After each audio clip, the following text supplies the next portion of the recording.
Hello বন্ধুরা, কুসুমের রান্নাঘরে সবাইকে স্বাগত। ডিম খেতে কিন্তু ছোট থেকে বড়রা ভীষণ ভালোবাসি। ডিমের নানা রকম রেসিপি কিন্তু আমরা করে থাকি। আমার আজকের রেসিপি ডিমের মালাইকারি। বানানো কিন্তু খুবই সহজ, গরম ভাতের সঙ্গে খেতে কিন্তু দারুণ লাগে। তাহলে দেখে নেওয়া যাক আজকে আমার রেসিপিটি। সবার প্রথম এখানে আমি একটা কড়া গরম করে নিয়েছি।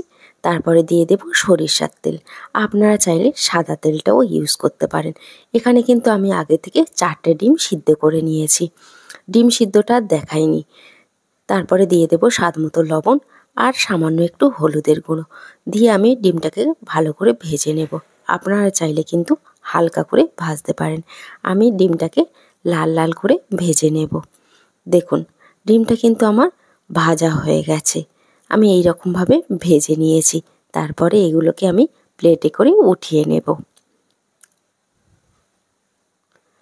ওই তেলেই দিয়ে দেব একটা তেজপাতা আমি 2 টুকরো করে নিয়েছি, 2টো দারচিনি আর 3টে এলাচ মুখ ফাটিয়ে দিয়ে দিয়েছি।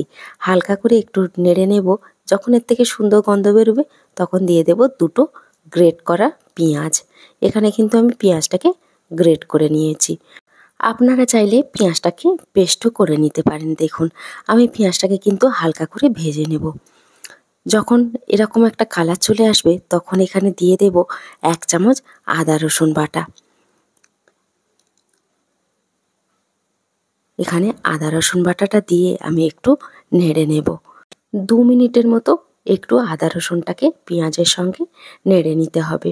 দেখুন, যখন কিন্তু আদা রসুনের কাঁচা গন্ধ চলে যাবে তখন এখানে আমি দিয়ে দেব স্বাদ মতো লবণ আর দিয়ে দেব 1/2 চামচ হলুদের গুঁড়ো আর দিয়ে দেব 1/2 চামচ ঝাল লঙ্কার গুঁড়ো আর 1/2 চামচ কালারের জন্য কাশ্মীরি লঙ্কার গুঁড়ো দিয়ে দেব। তারপরে দিয়ে দেব 1/2 চামচ ধনিয়ার গুঁড়ো আর দিয়ে দেব 1/2 চামচ জিরের গুঁড়ো। সব মশলাগুলো দিয়ে খুব ভালো করে কিন্তু আমি নেড়ে নেব। এখানে কিন্তু কোনো রকম আমি জলের ইউজ করব না।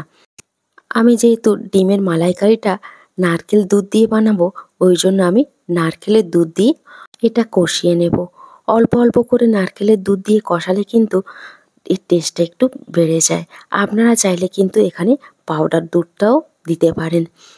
অল্প করে আবার একটু দুধ দিয়ে দিয়েছি, দিয়ে খুব ভালো করে আমি এটাকে কষিয়ে নেব। দেখুন, ধীরে ধীরে কিন্তু আমার তেল ছাড়তে শুরু করেছে।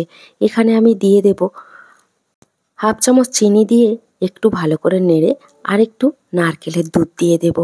এখানে কিন্তু চিনিটা অবশ্যই করে দেবেন, যেহেতু নারকেলের দুধ ইউজ করছি। চিনিটা দিলে কিন্তু খেতে বেশি ভালো লাগে।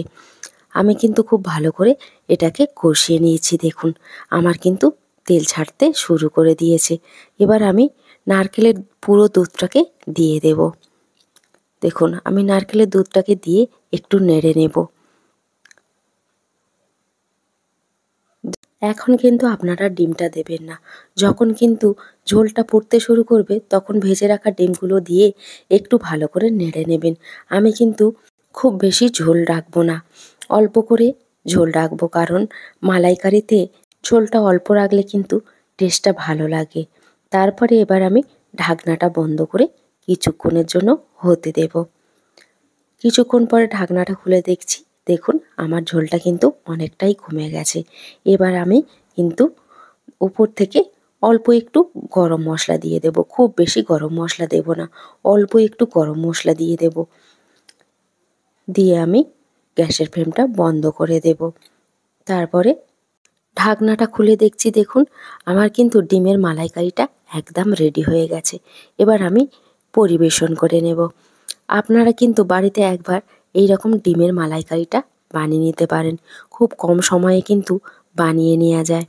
আমার আজকের রেসিপিটা আপনাদের কাছে কেমন লাগলো অবশ্যই করে কমেন্ট করে জানাবেন।